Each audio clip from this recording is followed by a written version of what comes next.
espacios, pero les iba peor a los que estaban en las jerarquías más bajas.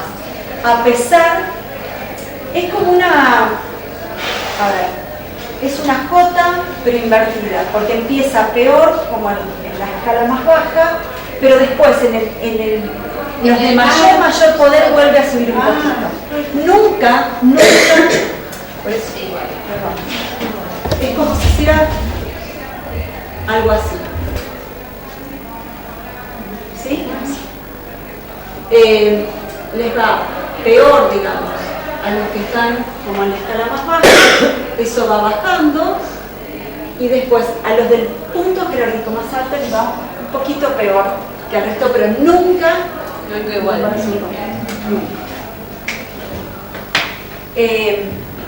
Eso también, digo, está bien, uno puede, seguro sus resultados, y él nunca intentó extrapolarlos a la población del mundo, digamos, pero creo que lo interesante de estas cortes que él siguió era también desmitificar el hecho de que el sistema de salud solamente tenía que ver por sí solo, el acceso a los servicios de salud, que en este caso, como vuelvo a repetir, son de igual calidad, con la misma infraestructura, etcétera, eran lo que determinaba el estado de salud de la población.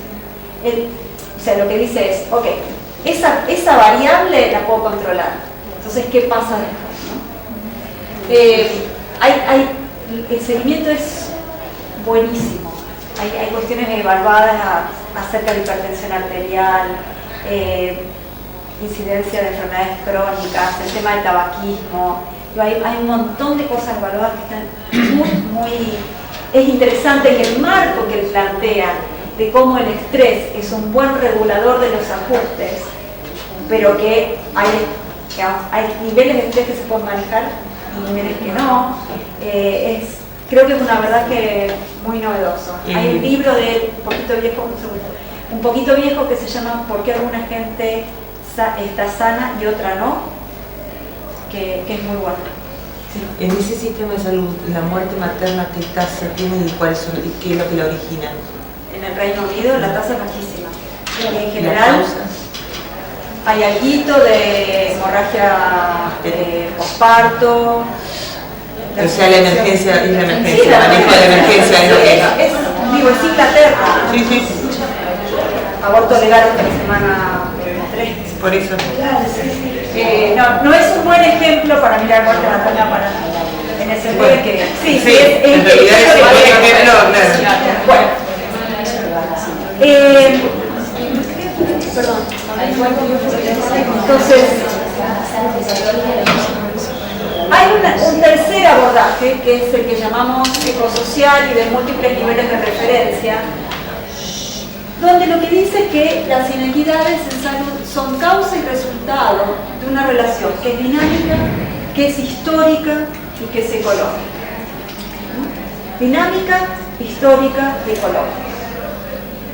En esta idea de que no hay una situación nunca que está cristalizada, que depende de la historia del sistema de salud, de los componentes culturales de una población, de hechos que le ocurren a ese país en particular, y que hay una parte que puede ser ecológica, digamos, que tiene que ver también con una evolución secular de lo que va ocurriendo. No es lo mismo el sistema de salud en los años 60 que en los 2000, pasadas, por ejemplo, toda la onda de reformas del sistema del sector salud que impulsaron las políticas internacionales.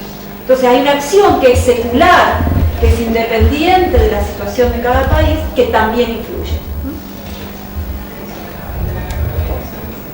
Entonces, lo que propone este abordaje ecosocial es estudiar patrones de salud, de enfermedad y de bienestar como expresiones integradas entre la biología y las relaciones sociales. Y más que sumar la biología y las relaciones sociales, lo que busca es integrarlas. Yo creo que la gente que trabaja en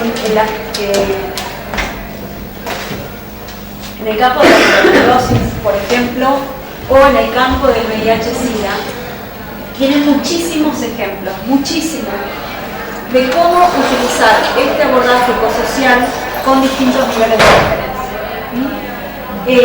Digo porque los han visto el impacto de las políticas macroeconómicas, han visto el impacto de lo que es ecológicamente la enfermedad en cada uno de los países. Digamos, me parece que ahí hay mucha tela justamente para mirar este tipo de marcos que además son muy líderes. Y mañana, cuando veamos el ejercicio de anticoncepción, vamos a volver sobre este abordaje. Sí, yo te presento está Graciela y el café. Bueno, cuando ahí voy. Igual no me falta casi nada. No nos olvidemos del género como determinante social. ¿Okay? No nos olvidemos del género como determinante social. Por dos cuestiones. Y de nuevo, vayan a la página web de determinantes sociales de la salud de la OMS. Hay un grupo en particular que trabajó el género como determinante social. Hay un documento, igual lo voy a subir, desafortunadamente de la bibliografía que encontré es el único documento que está en inglés, que no encontré una traducción al español, pero que creo que vale la pena revisar. Pero básicamente, ¿por qué mirar el género como determinante social? Por un lado, porque la inequidad de género daña la salud física y mental de millones de mujeres y millones de niñas en el mundo. Y también de los niños y los varones, de forma distinta. Pero por solo hecho de tener asignado un sexo u otro, están afectados por la cuestión cultural que eso implica, ¿no? Sobre todo porque lo que hace es asignar diferencialmente el poder sobre los recursos, sobre el propio poder, sobre la autoridad y sobre el control. Lo que destaca la gente que trabaja en género como determinante social es que cualquier acción que yo haga para promover la equidad de género y los derechos de las mujeres son de las formas más efectivas y potentes para mejorar la salud y asegurar efectividad en el uso de los recursos. ¿Sí? Hay toneladas de evidencia. Yo mejoro los derechos de las mujeres y mejoro las condiciones de equidad, mejora la salud de la población, no solo de las mujeres, sino de la población en general. Y en eso hay inclusive bibliografía en la Argentina. Piensen en lo que pasó a partir del 2001, la crisis, las mujeres que se incorporan a partir de los movimientos sociales en temas de salud, los encuentros nacionales de mujeres como uno de los mecanismos también para mejorar el empoderamiento. Y esto es lo que les dije, de que el sistema de salud es un determinante social, pero a su vez está socialmente determinado. ¿Por qué? Porque muchas veces el sistema de salud replica la inequidad social, replica la inequidad de género que está presente en esa sociedad. Entonces, en ese sentido es un determinante. Pero también el sistema de salud, su estructura, la forma de funcionamiento, la asignación de los recursos, quiénes lo dirigen, cómo se organizan, está determinado socialmente. Porque habla de la estructura, de la estratificación, de la posición social de ese grupo, de esa comunidad, de esa sociedad. Entonces, obviamente, las acciones que yo haga sobre el sistema de salud impactan en los determinantes sociales, ¿sí? Aún cuando necesita de otros sectores. Piensen nada más en dos cosas que para ustedes son muy sensibles, como por ejemplo, el tema del consentimiento de la pareja. Recuerden que antes para la ligadura tubaria muchas instituciones pedían el consentimiento de la pareja. En ese sentido estaba suponiendo un tutelaje de una mujer adulta sobre la decisión que quería tomar. Cómo eso perpetúa, cómo eso potencia una inequidad de género. El pago de las prestaciones, una cosa un poquito más neutral, también habla de inequidad. Entonces, resumiendo, los determinantes sociales ponen en el centro de la acción sanitaria la justicia social. ¿Sí? ¿Por qué? Porque por un lado, como dijimos, las personas saludables tienen mayor posibilidad de transformarse en un actor político, un actor social, de actuar en su comunidad, ¿no? Entonces, el sistema de salud tiene esa potencialidad, o los determinantes sociales tienen esa potencialidad de disminuir los factores negativos, porque la gente se enfermaría menos. Sobre todo la gente en sectores más desfavorecidos, porque lo que queremos es disminuir la brecha con los grupos más desfavorecidos. Y también porque crea oportunidades equitativas, eliminando barreras económicas y sociales que no permiten que se alcancen los mismos resultados en salud. Implica un cambio metodológico sustantivo porque importa más la brecha que hay que el resultado en sí. Importa más la diferencia que el resultado en sí. El resultado en sí lo voy a mirar, pero importa esta situación de inequidad, de injusticia que hay entre unos y otros. Y porque además prioriza mirar la interacción, prioriza mirar este entramado de determinantes más que el efecto, digamos, una causa específica. No mira el impacto de uno, sino mira el impacto del entramado. Básicamente lo que invitan los determinantes sociales es a cambiar esta visión sectorial que solemos tener sobre la salud. Es bueno que la tengamos, porque si no todo tiene que ver con todo y parecería que el sistema de salud no tiene que ver, no es responsable de nada, ¿sí? Pero hay un cambio en esa visión en el rol. Y como propósito final es que implica la adopción de políticas públicas que son integradoras y un mejoramiento de la cohesión social a partir de un trabajo que tiene que ver con las causas más profundas de la inequidad en salud y no con ese resultado que nosotros solemos observar. Como dijo bien ayer, chan chan.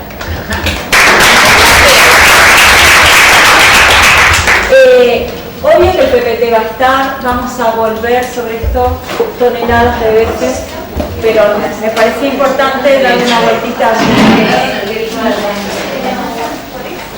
Tenemos el café y la...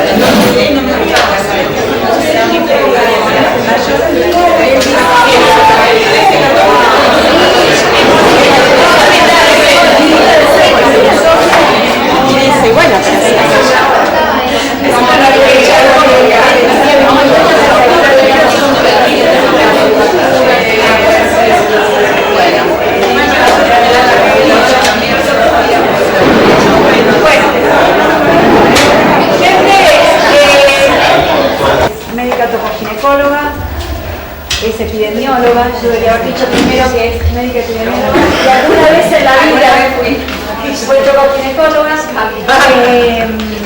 Con Graciela nos conocemos hace un montón porque estudiamos juntas en Rosario.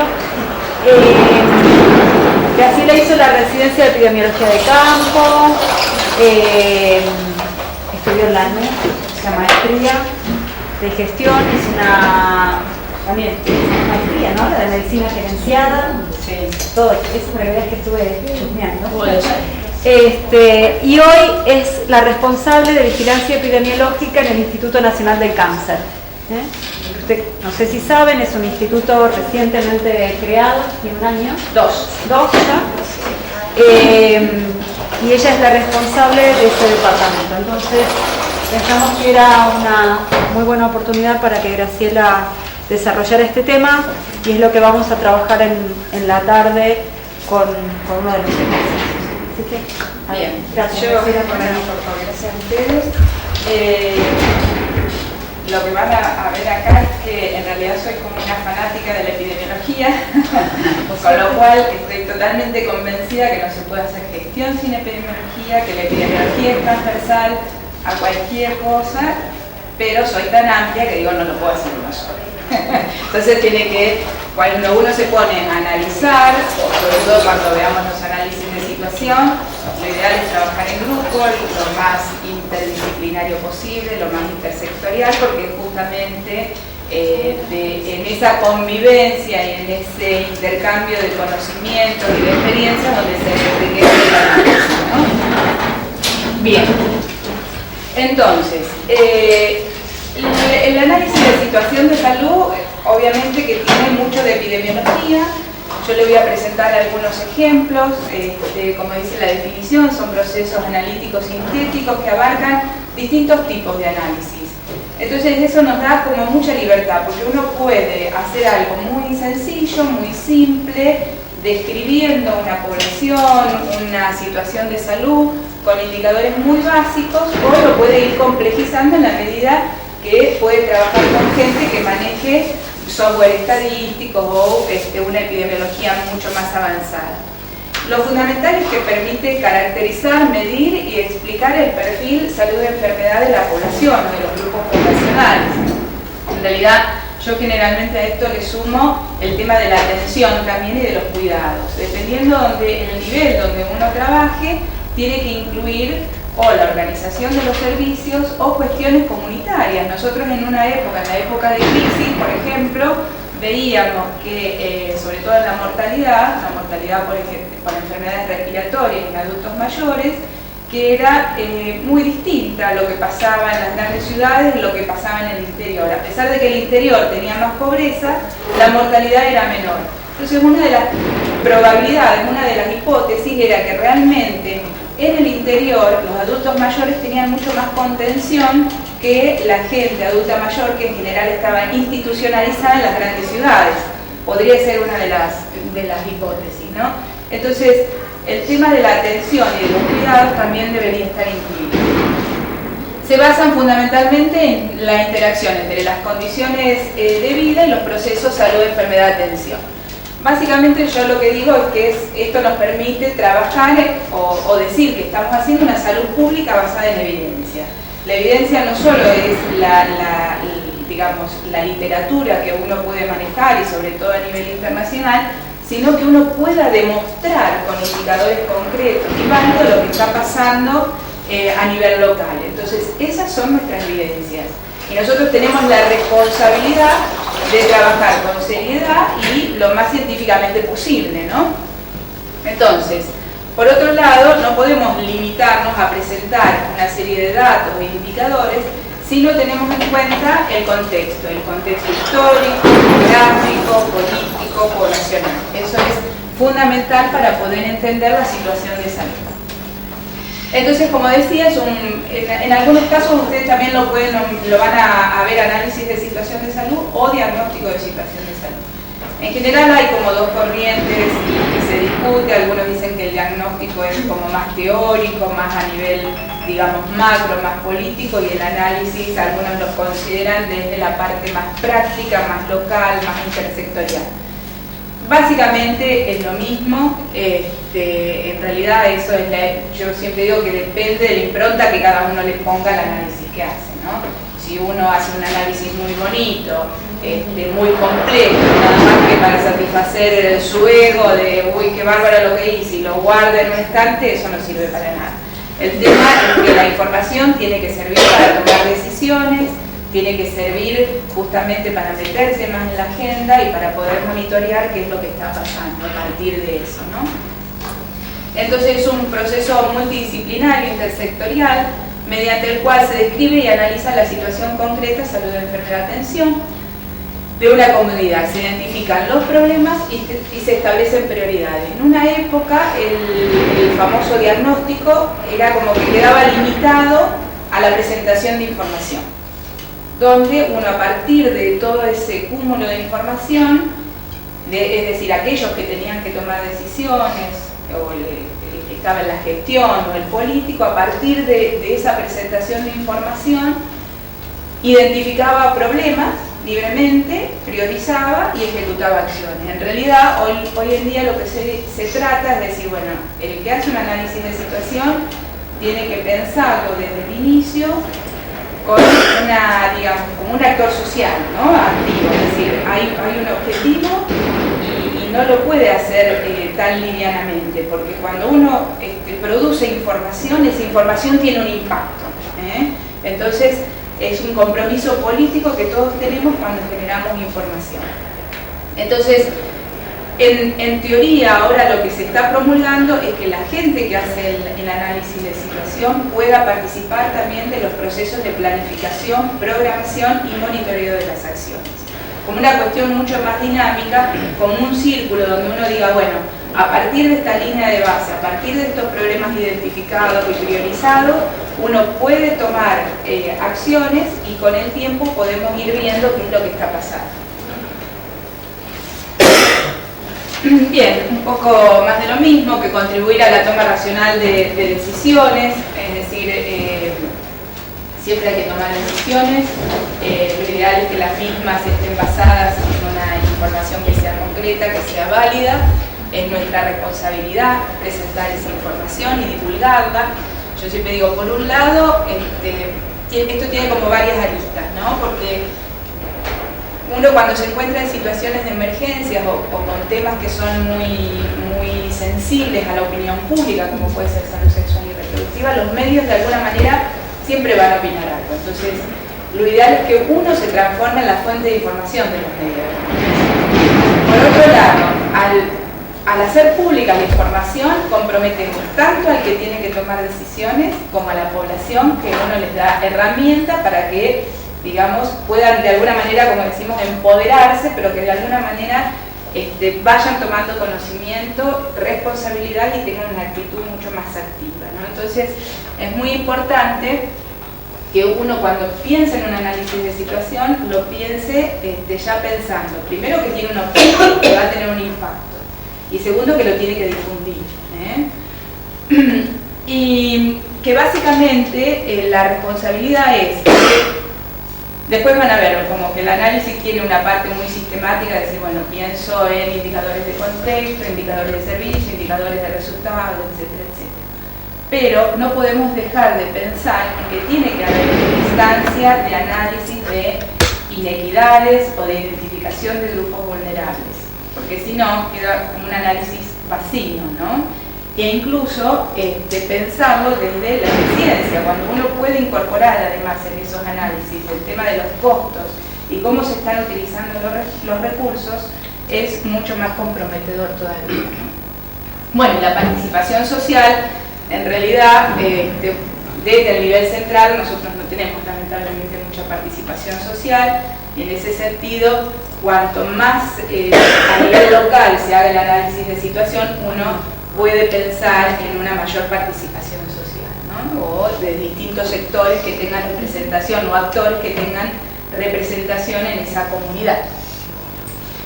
Bien, entonces los objetivos: por un lado, detectar factores determinantes del proceso salud, enfermedad, atención o cuidado, identificar inequidades, necesidades, prioridades de salud, formular hipótesis, porque uno puede decir, bueno, uno podría decir, por ejemplo, la alta mortalidad por cáncer de cervix que observamos en la provincia del norte podrían estar relacionadas con que los servicios de salud no dan respuesta a la población que finalmente accede y demás, porque siempre, ¿no?, hay demoras en la entrega de los resultados, etcétera, etcétera. Entonces, nosotros empezamos un análisis de situación con una hipótesis de base, y entonces los indicadores que vamos a seleccionar en ese análisis van a estar relacionados con esa hipótesis. Finalmente podemos corroborar o no la hipótesis. El tema es que uno incluya una serie de determinantes que puedan explicar esa situación, ¿no? Formular estrategias de promoción y prevención, monitorear esas estrategias y las acciones y evaluar fundamentalmente el impacto. Evaluar la pertinencia, cantidad y calidad de los servicios de salud, ese era otro tema que en general no se incluía en el análisis de situación. Hoy en día sabemos que los resultados de salud mucho dependen de los servicios de salud, de la calidad de los servicios de salud. Y no solo de la accesibilidad, sino que accedan a servicios de buena calidad. Construir escenarios prospectivos en salud, fundamentales para la planificación y reforma del sistema. Fortalecer la capacidad de análisis de los trabajadores de la salud, eso es súper interesante. Yo tuve experiencia de trabajar en pequeños grupos, hasta les digo, con las enfermeras, por ejemplo, que son tan minuciosas en escribir en sus cuadernos y demás. El hecho de que ese datito que registran diariamente de forma sistemática, de pronto tome cuerpo y se transforme en una información que sea útil para mejorar las condiciones de servicio, es fantástico. Y a la gente realmente eso es muy valorable, estimula, la hace que participe de alguna manera de los procesos de gestión. Entonces, un poco la discusión esta, ¿no? De diagnóstico de situación versus análisis. En realidad, como les decía, el diagnóstico en algunos sectores se lo considera como algo más teórico. El análisis de situación se fue enriqueciendo con el tiempo de las corrientes de la epidemiología social, de la epidemiología crítica, de la medicina social incluso.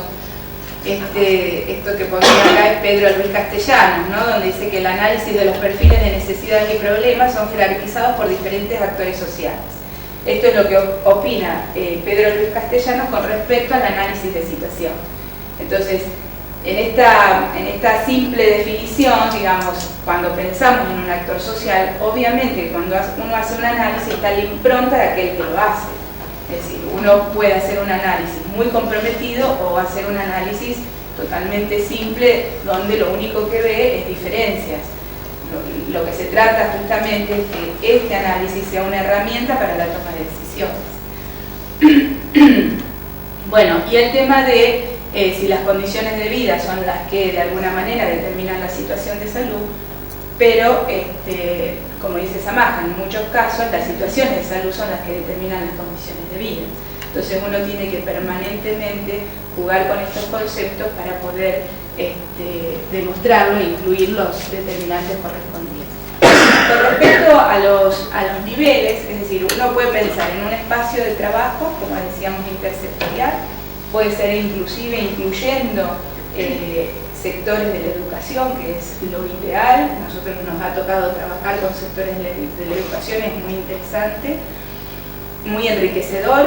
Y con respecto a los niveles, uno puede hacer un análisis a nivel local, donde la información cualitativa va a ser fundamental, o uno puede hacer un análisis a nivel más macro, más nivel del país, donde información cualitativa empieza a faltar y donde los indicadores más duros, cuantitativos, son los que van a prevalecer. En general, ambas modalidades, ambos tipos de información, es bueno que existan, que puedan coexistir, porque enriquecen el análisis, enriquecen la información. El tema es que uno tiene que saber que, bueno, como algunos critican los análisis que se hacen desde el nivel central, porque dicen, bueno, es un análisis muy duro, con indicadores muy precisos, en general incluso negativos, porque nosotros tenemos buenas estadísticas vitales, entonces hablamos mucho de mortalidad y poco de la morbilidad, pero bueno, son las limitaciones de hacer que sabemos que tenemos por hacer un análisis a nivel macro, a nivel país. Si nosotros hiciéramos ese tipo de análisis a nivel local, no lo podríamos justificar. Pero sí, al contrario, un análisis a nivel local podría ser solamente cualitativo y explicar muy bien una determinada situación de salud. Porque tienen la facilidad de acceder a la población, cosa que nosotros no lo tenemos. Entonces, uno podría pensar, para un análisis de situación, pensarlo estratégicamente como un momento explicativo, ¿no?, de la toma de decisiones. ¿Sí? Donde uno básicamente tiene que pensar qué es lo que quiere llegar a demostrar, o lo que quiere presentar como información, ¿no? El enfoque estratégico del análisis de situación de salud, que incluye porque incluye identificación, priorización y explicación de los problemas de salud y las inequidades. Yo siempre digo que cuando yo empecé en las viejas épocas, con Hugo Spinelli en el PROFEN, el Programa Federal de Salud, hacíamos lo que se llamaban diagnósticos de situación de salud, donde realmente prácticamente tenía todos estos componentes.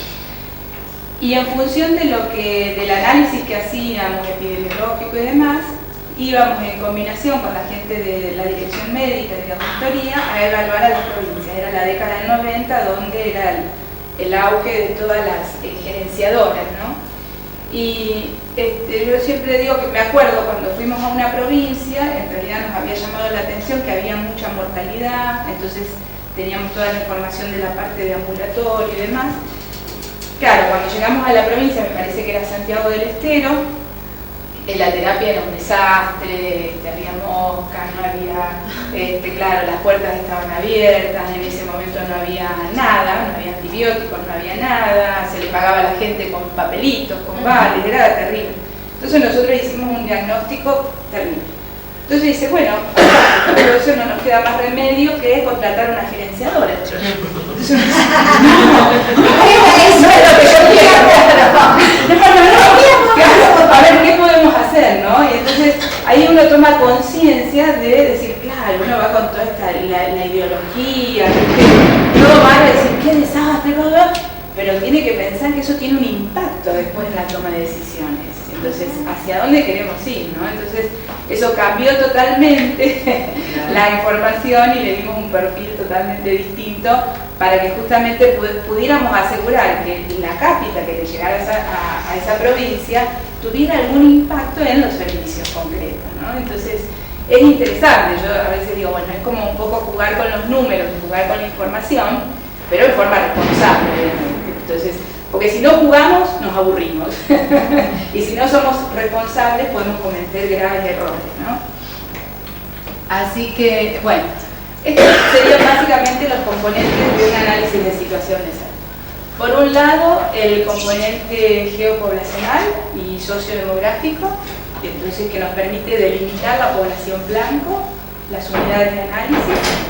Por otro lado, el perfil de salud y la organización de los servicios de salud, que en realidad esto es indistinto, el orden, porque uno podría decir, bueno, primero describo cómo está organizado el sistema, o los programas, o dependiendo de lo que ustedes quieran analizar, y después vamos al perfil de salud, porque de alguna manera sabemos que va a ser una consecuencia, un resultado de lo que pasa a nivel poblacional y de cómo esté organizado el sistema de salud o los servicios.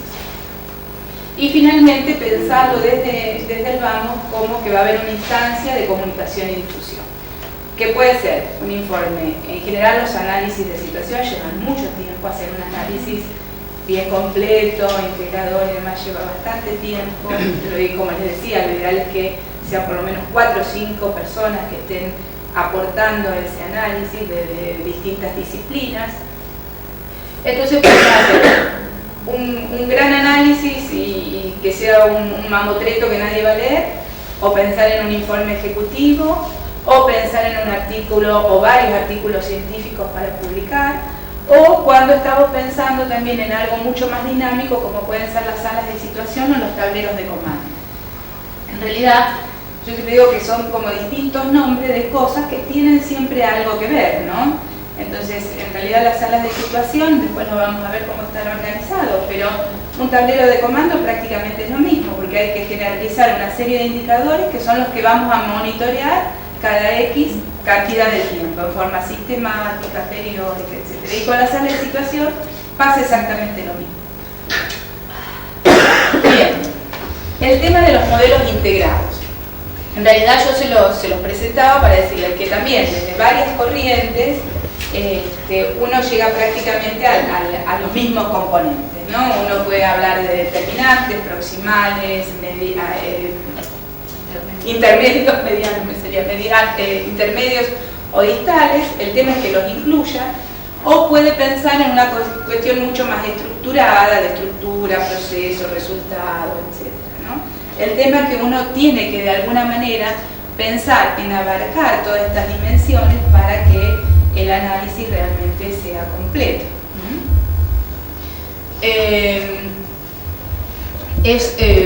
Como decíamos, si nosotros estamos pensando a nivel país o a nivel macro, incorporar, por ejemplo, las percepciones de la población, los conocimientos, los saberes, se hace mucho más difícil. O podríamos hacerlo a través de una encuesta, que sabemos que va a ser una muestra y es mucho más complejo, eso nos puede llevar tiempo. Si uno está trabajando a nivel local, es mucho más simple, porque muchas veces, incluso si uno trabaja con agentes sanitarios y demás, estas cosas ya suele haber algo de información que se recaba sistemáticamente. Bien, poco más de los determinantes para que vayan teniendo en cuenta en realidad las cosas que podrían llegar a incluir. ¿Qué hice? Me fui para atrás, perdón.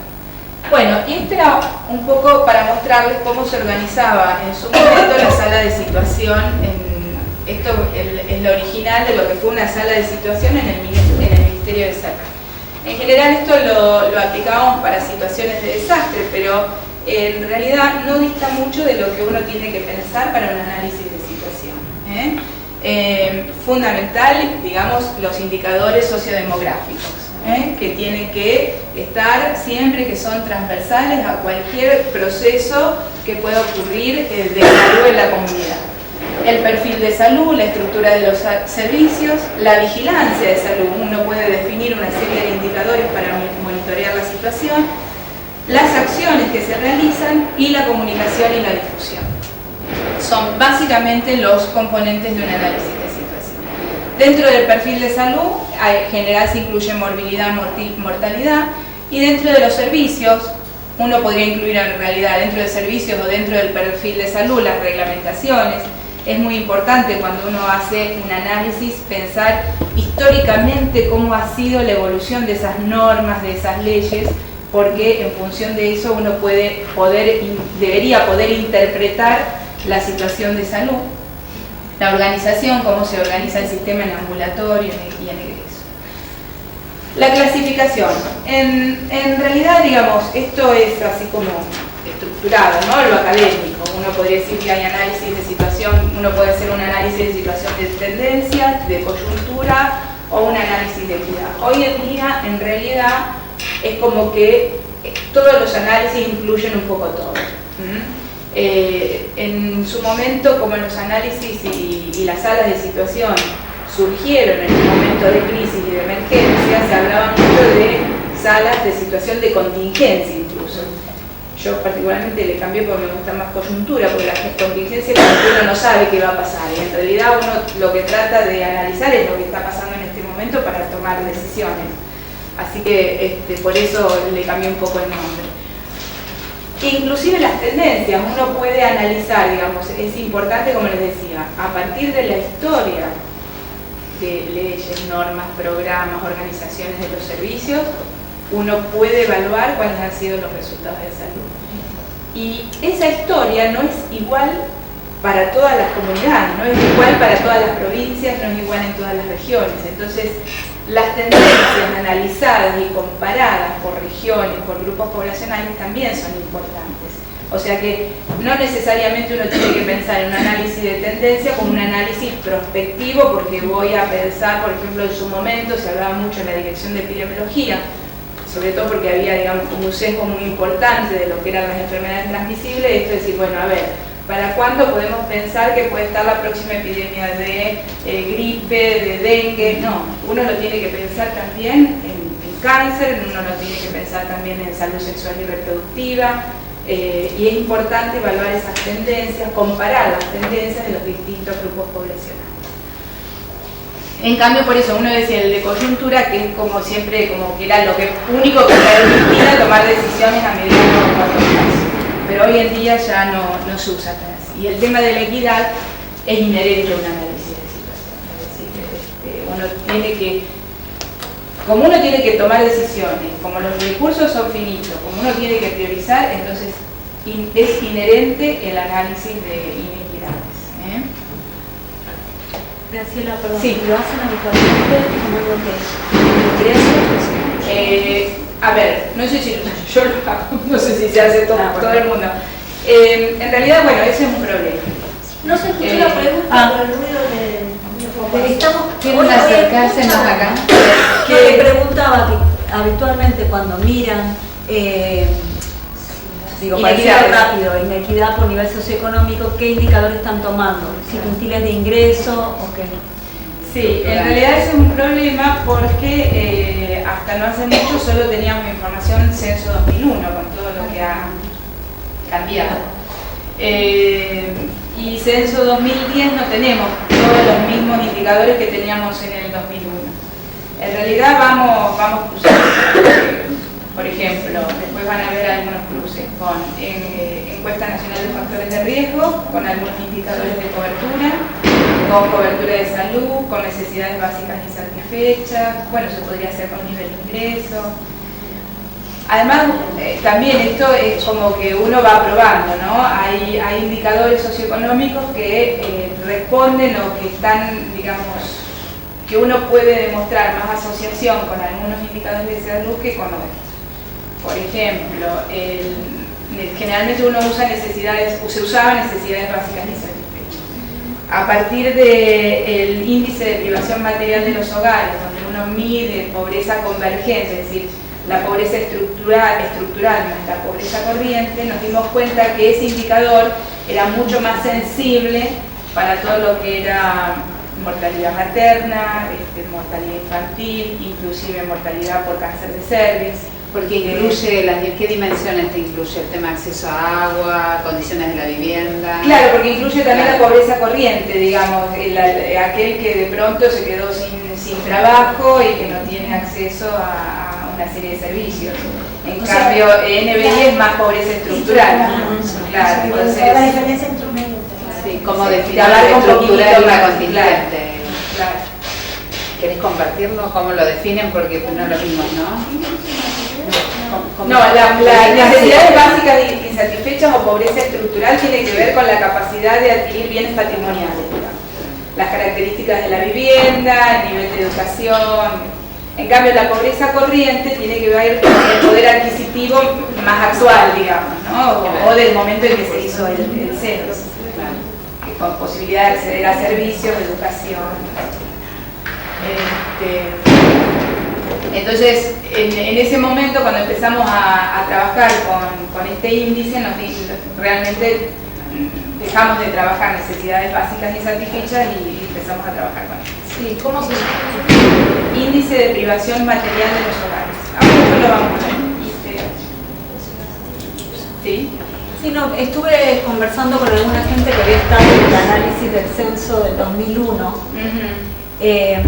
Y también lo que planteaban es que hay algunas, sin medir todas las variables que están dentro de necesidades básicas insatisfechas, y por algunos cambios que habían ocurrido en la última década, me decían que quizás con una o dos de las variables que habitualmente se usaban, ya discriminaban muchísimo mejor, digamos, porque construir estos índices es complejo, y además, digamos, si el poder explicativo está en dos variables, entonces francamente no hace falta entonces, cómo hay que buscar, digamos, también en esta cosa dinámica de lo que ha ocurrido en un país, sobre todo cuando uno toma datos censales, que son cada 10 años, si ha habido cambios sustantivos en las condiciones de la población, hay que volver a replantearse el tipo de indicadores que está usando, ¿no? Y sí. De hecho, puede ser que haya pasado algo de eso porque hay muchos indicadores que todavía no nos han sacado, quizás no existe esta discusión que yo desconocía realmente, pero sí, interesante. Sí, también eso plantea cuestiones de comparabilidad, entonces bueno. Ese es el tema. Y yo decía, bueno, ¿y ahora qué hacemos? Porque hay cosas que ya no las podemos usar. De todas formas, a veces cuando uno hace este tipo de análisis es como un proceso de ensayo-error. A veces uno dice, bueno, ¿y qué estás haciendo? Y capaz que uno está semanas y semanas analizando la situación para finalmente decir, bueno, me quedo con este gráfico que es el que explica realmente todo lo que yo quiero explicar. Y eso llevó mucho tiempo atrás, ¿no? Entonces hay que ir buscando, dependiendo del tema que uno esté trabajando y del indicador. Ay, se me perdió. Perdón, con la silla. Por supuesto se fue al lugar más lejos. Y dependiendo de lo que uno esté analizando, eso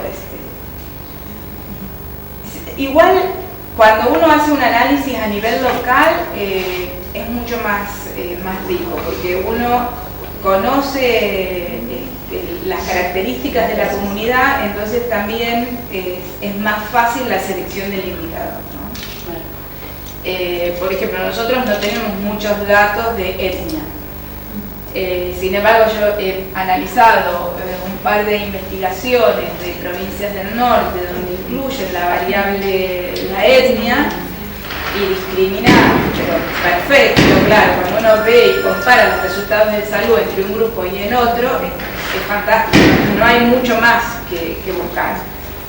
Pero bueno, eso cuando uno lo quiere hacer por provincia y demás, no tenemos esa información. Por eso digo, depende un poco también de en qué nivel estén trabajando y con la información que cuenten, ¿no?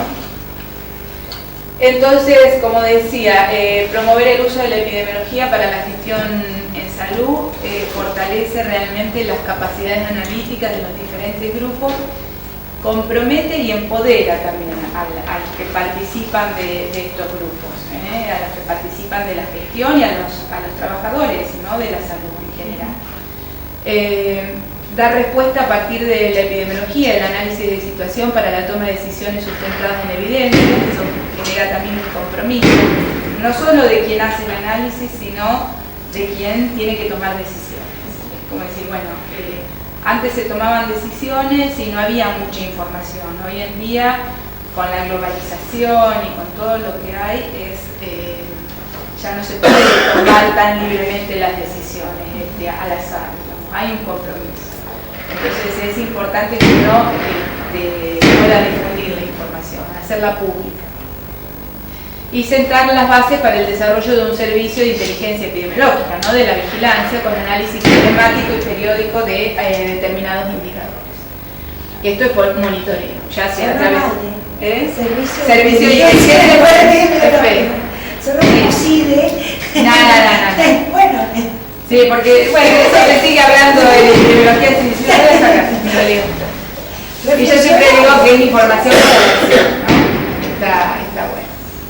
Como las distintas etapas que uno se tiene que pensar para un análisis de situación. Por un lado, la recolección, tabulación, control de calidad de los datos, el resguardo, el procesamiento, la graficación, el mapeo. Nosotros, por ejemplo, estamos trabajando en un registro institucional de tumores.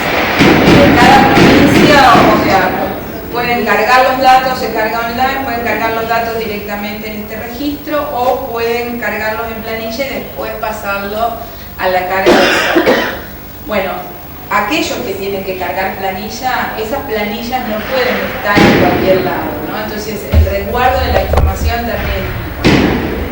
Y además también es importante porque uno tiene que pensar que tienen que tener los indicadores y los análisis, es importante que tengan una continuidad histórica.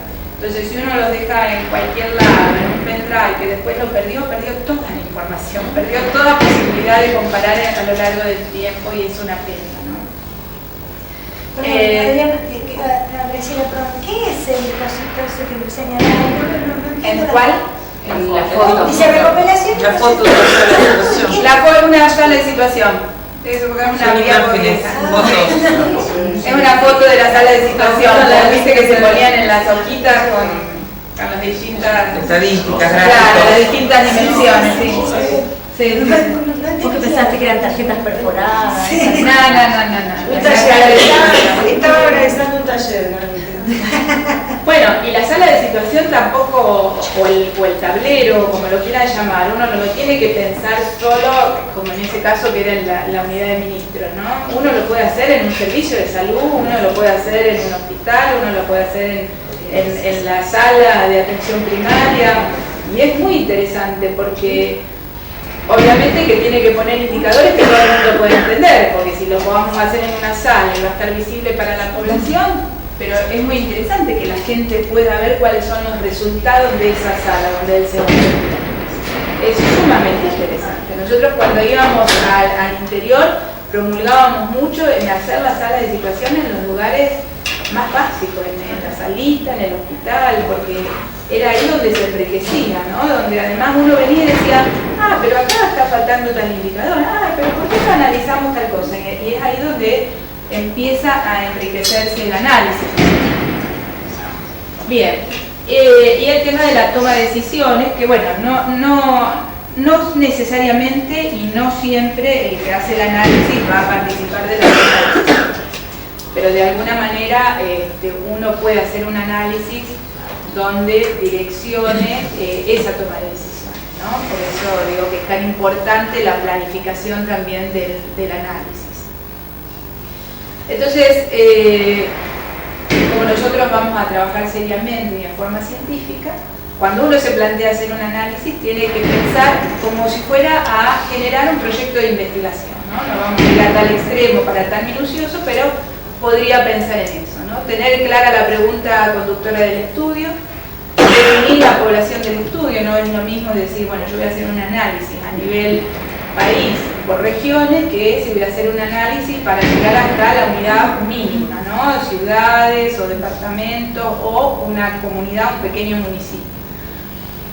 Es tener en claro el plan de análisis, qué método vamos a utilizar, la identificación de los componentes, la fuente de datos, la disponibilidad de datos. Es importante que ustedes tengan en claro dónde ir a buscar esos datos, si es válida esa información, si es necesario recolectar datos adicionales, si uno tuviera que pensar en que estamos pensando a nivel local, si vamos a tener que salir a hacer una encuesta, qué es lo que vamos a analizar, porque si uno quisiera analizar, por ejemplo, percepciones, conocimientos, bueno, tendría que pensar en hacer un relevamiento a nivel local, en un barrio, en una comunidad. Para eso va a requerir de hacer un instrumento adecuado en la recolección de información. Por otro lado, va a haber que operacionalizar las dimensiones socioeconómicas, ahora lo vamos a ver, seleccionar el indicador de salud, revisar la naturaleza y calidad de esos datos. No se trabaja de la misma manera si estamos trabajando datos cualitativos que cuantitativos, cómo nos vamos a trabajar y cómo nos vamos a presentar, cómo se distribuye ese indicador en la población. Bueno, y el análisis, ¿no? Como decíamos, la identificación de problemas, priorizar, evaluar las inequidades y formular una propuesta de acción. Lo que les decía, tanto la información cuanti como cualitativa se complementan y enriquecen el análisis. Lo ideal es, si uno tiene posibilidades, sobre todo en el nivel meso, de poder compartir ambos tipos de información y de incluirlas en un análisis, muchísimo mejor. Bien, los indicadores, esto algo estuvieron viendo, ¿no? Uno puede... ¿No lo vieron? Bueno, entonces es muy poquito. Que es un indicador, es una expresión matemática que busca expresar en forma resumida, oportuna, sensible y específica las características demográficas de una población, por ejemplo, o de un factor de riesgo, o de un factor de protección, o de un problema de salud, o del uso de los servicios de salud, ¿sí? Como son medidas resumen, obviamente tienen sus limitaciones, ¿no? Y sus ventajas, porque son más simples a la hora de trabajarlas, pero tienen limitaciones. Es importante tener en cuenta que la calidad de un indicador va a depender mucho también de la frecuencia de los casos y el tamaño de la población. Si estamos trabajando con poblaciones muy pequeñas, en general los indicadores son más inestables, entonces uno los tiene que tener en cuenta, porque a lo mejor la variación de un caso más, un caso menos, en el indicador lo agranda o lo achica muchísimo, y digamos, uno lo tiene que saber a la hora de interpretar el resultado, exacto. Y la calidad de los sistemas de información, ¿no? Las fuentes de información. Por ejemplo, en cáncer, que hay pocos datos de morbilidad, uno dice, bueno, el cáncer es muy frecuente, pero en cáncer hay que analizar por tipo de cáncer, por sexo, por lugar. Entonces, cuando uno empieza a desagregar toda esa información, generalmente nos quedamos con pocos casos. Entonces, para analizar cualquier tipo de información, por ejemplo en cáncer, se requiere analizar por quinquenio, por trienio, y entonces eso lleva mucho tiempo de recolección de datos. Y también la calidad del dato, porque es muy difícil cuando uno piensa en registros poblacionales, abarcar a toda la población y demás. Entonces, cuando uno va a interpretar esos resultados, tiene que saber que a veces tiene limitaciones, ¿no? Algunos ejemplos de indicadores demográficos a tener en cuenta, desde población total, desde porcentaje, por edad, por sexo, proporción de población menor de 15 años, población en edad reproductiva, proporción de población mayor a 64, de 65 años y más, la tasa anual de crecimiento medio de la población, global de fecundidad, bueno, una serie de indicadores que la idea era mostrárselos como para que tengan en cuenta a la hora de si quieren hacer un análisis, ¿no? Algunos indicadores socioeconómicos, algunos que son, digamos, mucho más sensibles, otros que pueden ser proxy de la situación sociodemográfica de la población. Acá tenemos, por ejemplo, el índice de desarrollo humano, se utiliza mucho para comparar a nivel internacional. Sin embargo, no lo usamos mucho a nivel local, porque es un indicador complejo, que es difícil, y además porque es una medida resumen, digamos, muy amplia. Entonces sabemos que no necesariamente está midiendo la situación real, claro. Pero a nivel internacional se usa muchísimo para hablar de países, ¿no? Lo que sabemos también es que esconde las diferencias internas, quedan totalmente ensombrecidas. El índice de privación material de los hogares, del que hablábamos, la línea de pobreza, la cobertura de salud. Algunos ambientales a tener en cuenta, como disponibilidad de agua potable, cloacas, residuos. Algunos que lo llaman culturales o de estilos de vida, obviamente probablemente muchos de ustedes puedan incluir o tener otros ejemplos. Yo en realidad acá les hice más como en general uno no dispone mucho de estos indicadores, entonces finalmente elegimos un poco a partir de lo que tenemos disponibilidad, ¿no? Entonces cuando queremos de alguna manera marcar estilos de vida, bueno, podemos ir en cáncer a la encuesta nacional de factores de riesgo y nos tenemos que conformar con algunos datos que nos brinda la encuesta. A nivel local probablemente ustedes tengan otro tipo de información. Disculpame, ¿qué? Sí, Población. Población. Sí, población. Indicadores de recursos, cobertura y utilización de servicios, desde cantidad de médicos, enfermeras, camas por cada 10.000 habitantes, podría ser partos en establecimientos asistenciales, embarazadas con cuidados prenatales, cobertura de vacunación, ingresos hospitalarios, promedio de días de estada, una serie de indicadores que pueden, de nuevo, dependiendo de lo que estén analizando, podrían ir seleccionando. Sí. ¿Esto habitualmente está producido por la DEIS? Bueno, en las diapos ustedes abajo tienen una serie de links donde pueden encontrar esta información. Está producido por la DEIS, lo debería producir la DEIS, no es información textualizada, pero sí, algunas de estas cosas sí. ¿En dónde está actualizada? ¿En la DEIS? En la DEIS, sí. No, digo porque ha sido un indicador que yo he buscado mucho. Sí, no está actualizada. Ahora tenemos la suerte de que si lo que queremos mirar es cuánto. La CONEAU, y que de ser aprobado sería otra creación del artículo 62 de la ley, nacería como una universidad.